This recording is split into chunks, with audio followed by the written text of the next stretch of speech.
আসসালামু আলাইকুম রহমতুল্লাহ। ডক্টর মোহাম্মদ ইউনুস বিদেশি নাগরিক। ওনার নাগরিকত্ব কিন্তু বিদেশের, ওনার সন্তানের নাগরিকত্ব বিদেশের। উনি যেসব বড় বড় মাপের লোক বাংলাদেশে নিয়ে আসছেন তাদের সকলের নাগরিকত্ব বিদেশের। এজন্য বাংলাদেশের প্রতি কতটা পীড়িত আছে আমার মনে হয় না। বিদেশের প্রতি তার ঢের পীড়িত আছে, ঢের তার ভাব ভালোবাসা আছে। ডক্টর ইউনূস সরকারের এত বিদেশ প্রীতি কেন যে চট্টগ্রামে নিউ মোরিং টার্মিনাল সংযুক্ত আরব আমিরাতকে দিয়ে দিতে হবে?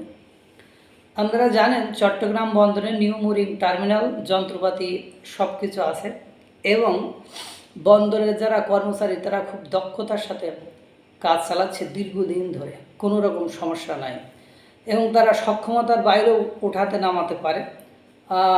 কোনো ধরনের সমস্যা তাদেরকে কোনোভাবে ফেস করতে হয় না। সাজানো গোছানো যন্ত্রপাতি আছে, কোনো কোনো ক্ষেত্রে অতিরিক্ত যন্ত্রপাতিও আছে।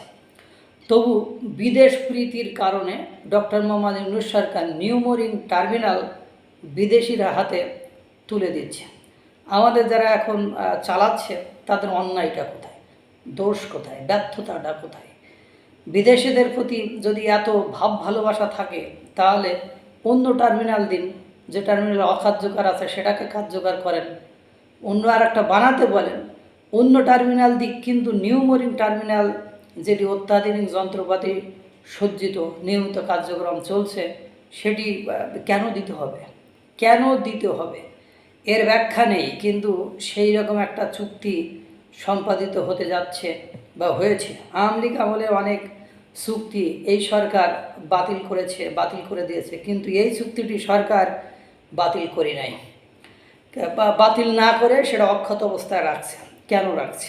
সংযুক্ত আরব আমিরাতের বিপি ওয়ার্ল্ডকে সরকারি বেসরকারি অংশীদারিত্বের মাধ্যমে G2G ভিত্তিতে টার্মিনালকে প্রত্যাবর্তনের প্রক্রিয়া চলছে।